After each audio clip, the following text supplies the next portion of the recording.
শুভ দুপুর বন্ধুরা, আবারও এসেছি। আজকে একটা অন্যরকম রেসিপি নিয়ে এসেছি। আজকের রেসিপি পটল ভর্তা।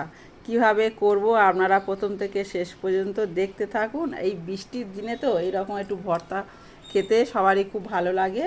এরকম পটল নিয়েছি আর চিংড়ি নিয়েছি, এইগুলো আমি কেটে নেব।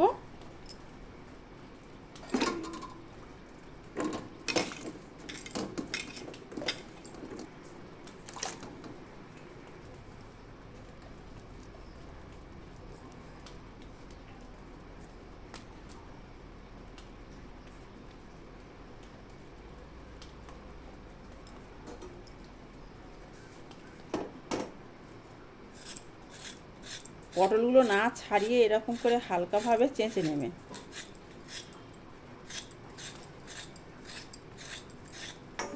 নিয়ে দুদিকে সাইডগুলো একটু কেটে দেবেন।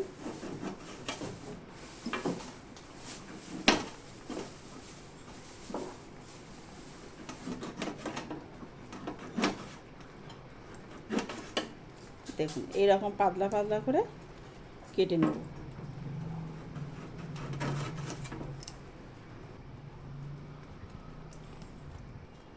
কালো জিরে, হলুদ গুঁড়ো, লবণ। দেখুন এখানে কী কী নিয়েছি।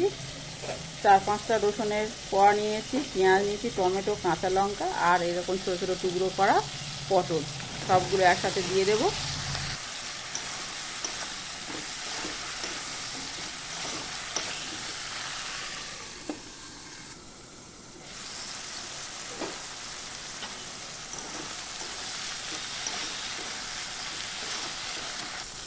দিয়ে দেবো পটলের পরিমাণে লবণ আর সামান্য হলুদ গুঁড়ো।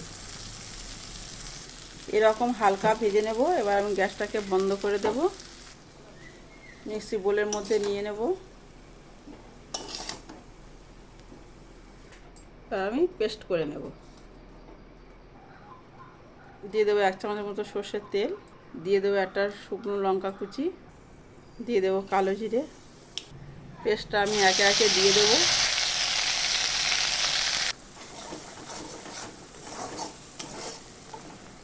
মিক্সি ধুয়ে জলটাও দিয়ে দেব।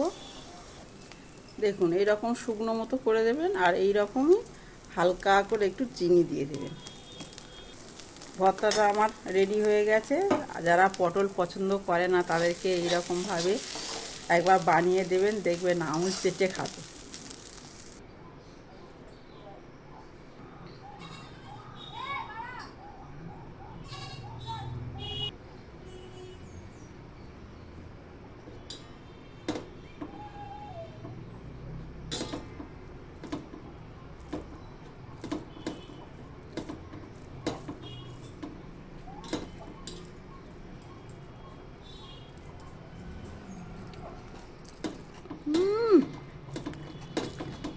দারুণ স্বাদ।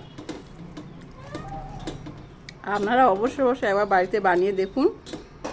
যদি ভালো লাগে এই রেসিপিটা তাহলে অবশ্যই আপনারা আমার চ্যানেলে ফলো করে পাশে থাকবেন আর ইউটিউব থেকে দেখলে সাবস্ক্রাইব করবেন। আরও যদি আপনাদের হাতের কাছে যদি ধনেপাতা থাকে তাহলে অবশ্যই একটু ধনেপাতা দিয়ে দেবেন। এই মুহূর্তে আমার কাছে ছিল না বলে আমি দিলাম না, তাহলে আরও টেস্ট হবে খেতে।